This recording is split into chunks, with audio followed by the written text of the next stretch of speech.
संसदीय समिति की वो जो रिपोर्ट है वो भी अभी हाल ही में सामने आई है, वो भी चौंकाती है। एम्स को लेकर यही संसदीय समिति की रिपोर्ट जिसमें डॉक्टर्स की कमी का खुलासा हुआ। इसे जल्द भरने की बात भी कही गई, लेकिन आज भी एम्स में डॉक्टर्स और दूसरे स्टाफ की भारी कमी है। इसकी वजह से एक तरफ तो मरीजों को लंबा इंतजार करना पड़ता है और दूसरी तरफ डॉक्टर्स का वर्कलोड भी काफी बढ़ गया है। बीते समय में कई बड़े डॉक्टर एम्स छोड़कर जा चुके हैं, यानी ये अस्पताल ब्रेन ड्रेन की समस्या का सामना भी कर रहा है।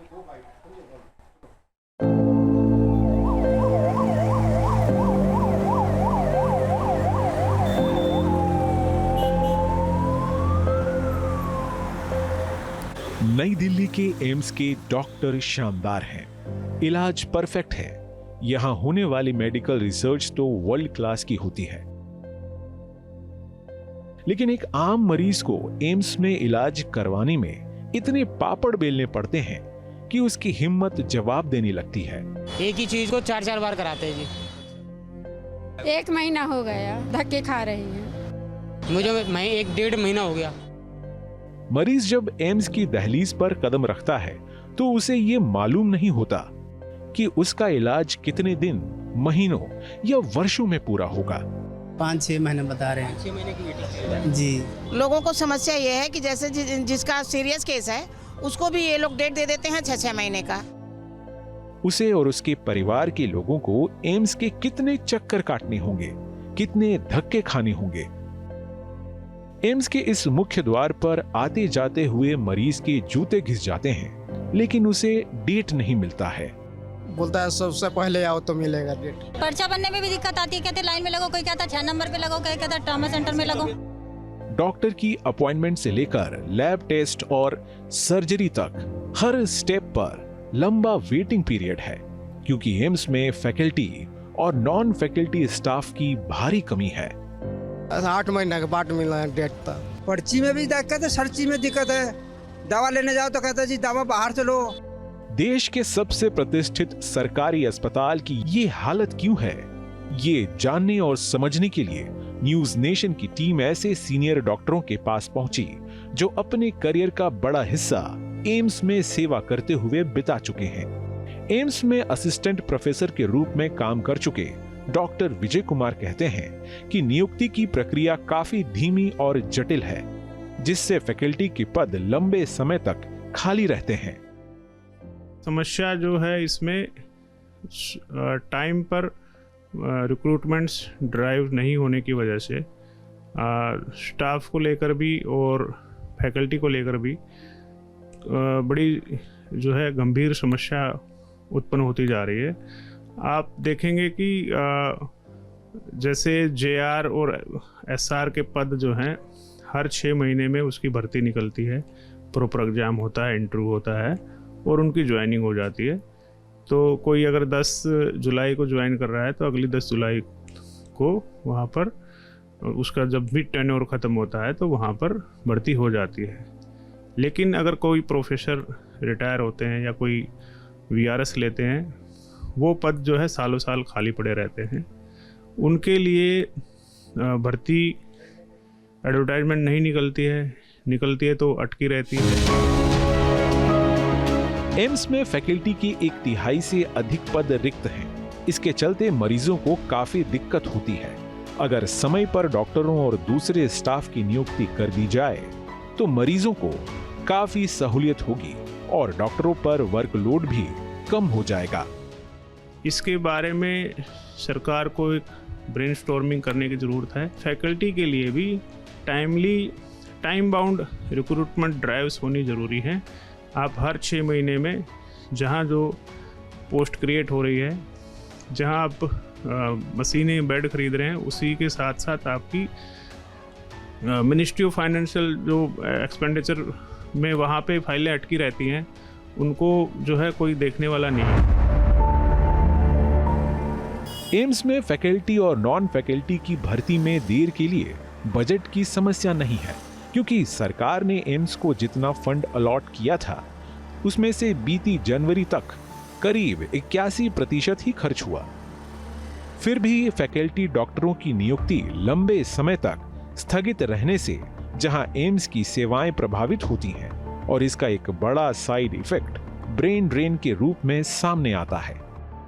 एम्स दिल्ली में डॉक्टरों की भर्ती की प्रक्रिया इस वक्त अगर हम देखें तो बेहद लंबित है। 400 से ज़्यादा डॉक्टरों के पद खाली पड़े हैं जिन्हें भरना है। दूसरी तरफ सीनियर रेजिडेंट्स जो हैं उनके पद भी खाली पड़े हैं। लेकिन एम्स के सामने एक और बड़ा संकट ये है कि जो एम्स के नामचीन डॉक्टर हैं वो लगातार छोड़ के जा रहे हैं। तकरीबन साल भर में दर्जन भर से बड़े डॉक्टर जा चुके हैं। एम्स की हालत यह है कि जो स्थापित नाम एम्स में रहे हैं वो यहाँ से लगातार पलायन कर रहे हैं। खुद डॉक्टर गुलेरिया जो कि पल्मोनरी के सबसे बड़े डॉक्टर थे, एम्स के स्वयं डायरेक्टर रहे, उन्होंने भी बीआरएस लिया। उसके अलावा हम सर्जन में बात करें तो doctor Sandeep Agarwal, doctor V S Sinu जैसे लोग जा चुके हैं। कार्डियो में डॉक्टर शिव चौधरी यहाँ से निकल चुके हैं। डॉक्टर मिलिंद के अलावा आप न्यूरो की बात करें तो डॉक्टर मनमोहन सिंह जो हैं वो न्यूरो एम्स से जा चुके हैं। डॉक्टर गुलेरिया के अलावा अगर हम बात करें तो डॉक्टर एमबी पद्मा श्रीवास्तव जो न्यूरो की नामचीन डॉक्टर जानी जाती हैं वो यहाँ से जा चुकी हैं। ऑर्थो में डॉक्टर राजेश मल्होत्रा, उसके अलावा कार्डियो में ही देखें तो डॉक्टर संदीप मिश्रा के अलावा डॉक्टर अतुल शर्मा जो कि मेडिकल ऑन्कोलॉजी से जुड़े हुए थे वो पिछले 1 साल के भीतर देखें तो एम्स छोड़कर जा चुके हैं। ये ऐसे नाम हैं जो नई दिल्ली एम्स छोड़कर इस वक्त प्राइवेट संस्थानों में काम कर रहे हैं, प्राइवेट हॉस्पिटल में काम कर रहे हैं। और ऐसे में आप समझ सकते हैं कि किस तरह से ये भी एक बड़ा मुद्दा एम्स में बनता जा रहा है। और ये भी एक बड़ा सवाल कि आखिर क्यों एम्स के नामचीन डॉक्टर जिन्होंने अपने करियर का 20 साल 30 साल एम्स को दिया है वो नई दिल्ली एम्स छोड़कर जा रहे हैं। एम्स में असिस्टेंट प्रोफेसर के पद पर रह चुके डॉक्टर विजय कुमार अब एक प्राइवेट अस्पताल में काम करते हैं। वो कहते हैं कि वर्षों तक इंतजार के बावजूद डॉक्टरों की स्थायी नियुक्ति नहीं की जाती है। इससे ब्रेन ड्रेन के हालात बनते हैं।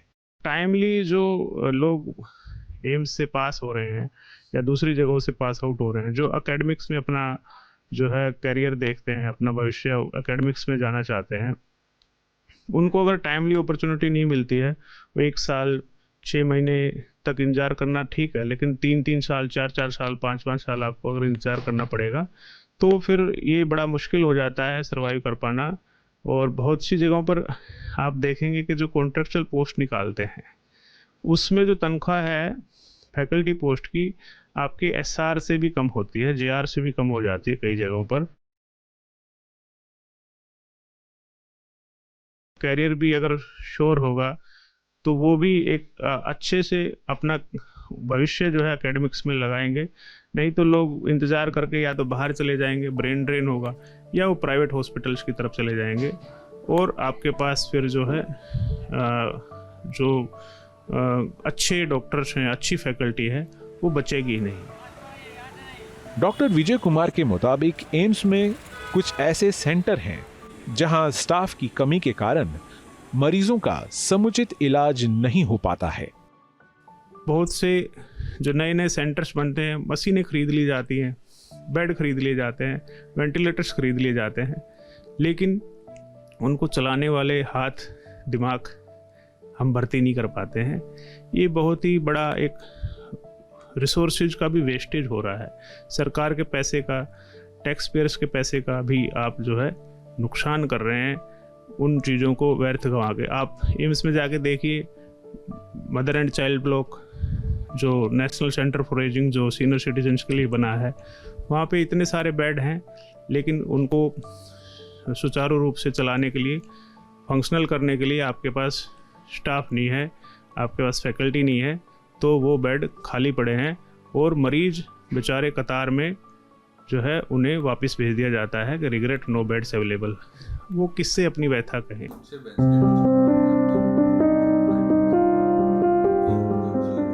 ये है एम्स में हृदय रोग विभाग के प्रमुख रह चुके senior cardiac surgeon doctor Shiv Chaudhary. कई दशकों तक एम्स के सफर के साक्षी रह चुके डॉक्टर शिव चौधरी बताते हैं कि इस अस्पताल में मरीजों की दस्तक काफी बढ़ी है, लेकिन डॉक्टरों की नियुक्ति तेजी से नहीं की गई।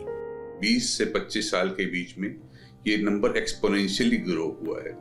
पहले सिर्फ स्पेशलाइज्ड प्रॉब्लम्स के लिए मरीज एम्स आते थे, परंतु अब जो एनसीआर की आबादी है वो साधारण खांसी जुकाम के और बुखार के इलाज के लिए भी, ब्लड प्रेशर के इलाज के लिए भी एम्स के दरवाजे ठकठकाने लग गए हैं। तो ये अपने आप में एक बड़ी समस्या है। हाँ, दूसरे जो प्रॉब्लम का एस्पेक्ट है कि हमारी एम्स की काफ़ी पोजीशंस वैकेंट हैं इसके लिए भी कई कारण जिम्मेदार हैं, जिसमें कि कई पोस्ट्स कोर्ट कचहरी के झमेले में पड़ी हुई हैं।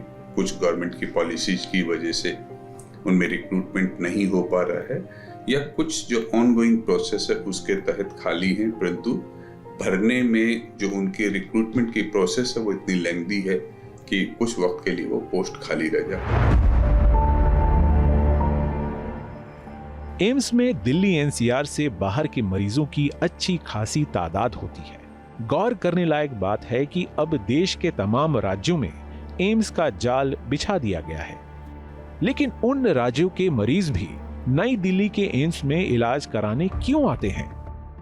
एम्स अपने सीमा जो बाउंड्री लाइन पर ऑलरेडी पहुंच चुका है उसको और स्ट्रेच करने में उसकी हम कार्यक्षमता नहीं बढ़ा सकते। इसके बजाय यदि हम बाकी एम्स हैं उनको यदि स्ट्रेंथन करें ताकि जिन स्टेट्स के मरीज हैं वो वहीं पर ही ट्रीट हो सके। एम्स में मरीजों की सबसे बड़ी परेशानी यह है कि वहां एक ट्रीटमेंट के लिए कई चक्कर लगाने पड़ते हैं। डेट ना मिलने के कारण इलाज कई महीने तक खिंच जाता है। एम्स के कार्डियोलॉजी विभाग के ex head doctor Shiv Chaudhary अपना अनुभव बताते हैं। हमारी ओपीडी होती थी मंडे, वेडनेसडे, फ्राइडे। यदि आज मान लो फ्राइडे को मैंने इन्वेस्टिगेशन लिख दिया, सोमवार को अर्लीस्ट पॉसिबल सोमवार को सैंपल कलेक्ट होगा, ट्यूसडे को रिपोर्ट बनेगी, तो एक जो चीज वो आके दिखाने में 1 वीक का टाइम उसको लग रहा है। यदि मैंने कहा कि अब तुम जाके उससे भी सलाह ले लो, उसका अपॉइंटमेंट उसको मिलेगा 1 महीने के बाद का। अगर प्राइवेट अस्पतालों की तरह एम्स में भी ज्यादा ट्रीटमेंट 1 या 2 विजिट में हो जाए तो मरीजों को भारी राहत मिलेगी और भीड़ भी नहीं बढ़ेगी। लेकिन इसका फॉर्मूला क्या है? मरीज को एक बार की विजिट में ओपीडी में इलाज नहीं मिल पाता है। यदि एक असेंबली लाइन कंसेप्ट उसमें यदि इंक्लूड किया जाए कि एक बार मरीज यदि इंटर करे तो उसके required investigation, consultation, cross consultation, senior से कंसल्टेशन वो एक लाइन में होते रहें। ये नहीं हो कि एक बार एक ने देखा उसके बाद इन्वेस्टिगेशन लिखे, फिर वो वापस इन्वेस्टिगेशन करा गया, फिर दूसरे ने देखा, फिर तीसरे विजिट हुई, चौथी विजिट हुई। उसकी वजह असेंबली लाइन कंसेप्ट में, जो कि ज़्यादातर प्राइवेट हॉस्पिटल और इंस्टीट्यूशंस में है, कि आप एक बार घुसते हैं तो उसके बाद निकलते समय तक आपके हाथ में इलाज का पर्चा होता है या इलाज की आगे की दिशा निर्धारित करी जा चुकी होती है। तो इससे रिपीटेड विजिट्स भी बचेंगी, मरीज को भी समुचित इलाज मिलेगा और ओवरऑल फुटफॉल में काफ़ी कमी आएगी। जो भीड़ आप देख रहे हैं, कई बार एक मरीज को 10-10 विजिट करनी पड़ती हैं उसको समुचित इलाज तक पहुंचने के लिए। यदि उसी को हम 10 को 2 विजिट में कन्वर्ट कर दें तो अपने आप ये फुटफॉल कम होगा। अमेरिका में अस्पतालों में जहां मोटे तौर पर 15 हॉस्पिटलाइज्ड पेशेंट पर 1 डॉक्टर की नियुक्ति होती है, वहीं एम्स में रोजाना 150 से 200 ऑपरेशन होते हैं और 18,000 मरीज ओपीडी में इलाज करवाने आते हैं। लेकिन एम्स फैकल्टी में फिलहाल सिर्फ 805 डॉक्टर हैं, जबकि 430 पद खाली पड़े हैं। एम्स देश की शान है, लेकिन इसके गौरव को बनाए रखने के लिए जरूरी है कि इसके सिस्टम में आई खामियों को दूर किया जाए। एम्स में पेशेंट डॉक्टर गैप को जल्द से जल्द भरना जरूरी है ताकि इस अद्भुत अस्पताल में मरीजों को बेहतरीन इलाज मिले, तारीख पर तारीख नहीं। दिल्ली से मधुरेंद्र कुमार के साथ टीम न्यूज नेशन।